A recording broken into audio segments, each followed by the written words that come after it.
Quincy Jones, the man of the hour. He's had accomplishments all over the realm, from music to producing different artists to producing films.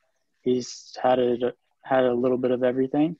Um, Over the next few minutes, we're going to talk about his lifelong accomplishments, what made him who he is, the artists he's worked with, such as Michael Jackson and Frank Sinatra. Quincy Jones and Frank Sinatra worked together for a few years, having multiple albums together. Frank Sinatra's two albums with Quincy Jones, and his last solo album ended up being with Quincy Jones. He had Quincy Jones actually referred to Sinatra as a mentor through his years, helping him find his way in the music industry. When they took a gap till Quincy was 51 years old before they performed together again. And at that time, Quincy Jones was a big producer, having just landed Michael Jackson. Quincy Jones' producing was very unique and popular during his work alongside Michael Jackson. The pair had many songs, and Jones produced on many albums with Jackson. During the 1980s, Jackson skyrocketed into a music superstar with songs like Bad, Beat It, and Billie Jean, all which Quincy Jones helped produce. Quincy Jones helped boost Jackson's career. According to the website History Collection, Jones agreed to purchase Jackson's fifth studio album. This led to a partnership that would boost Michael Jackson's fame tremendously. Jackson's fifth studio album, Off the Wall, was produced by Quincy Jones, and off that album came one of his most famous songs, Don't Stop Till You Get Enough. Jones and Jackson's work also led into multiple award-nominated songs. For instance, the pair worked on the album Thriller and had multiple songs go gold, platinum, and even diamond.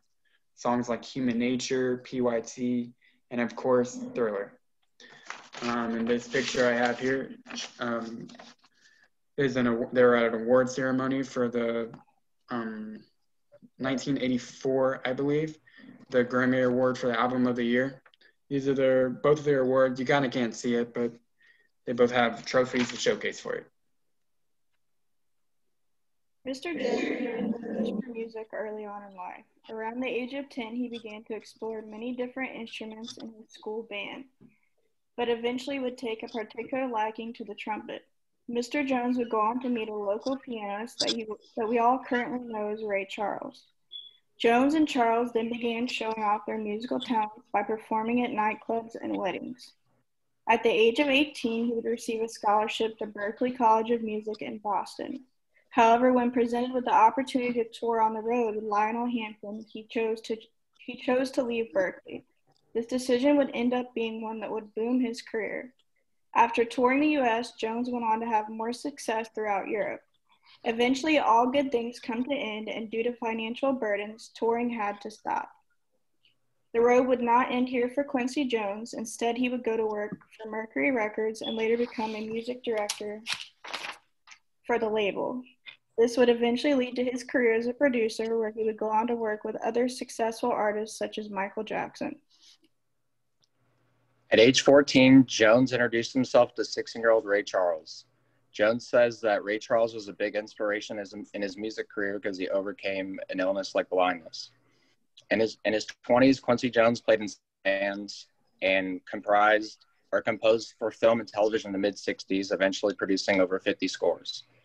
By continually working with legendary artists and racking up a lot of awards along the way, Quincy Jones became the most awarded artist in Grammy history.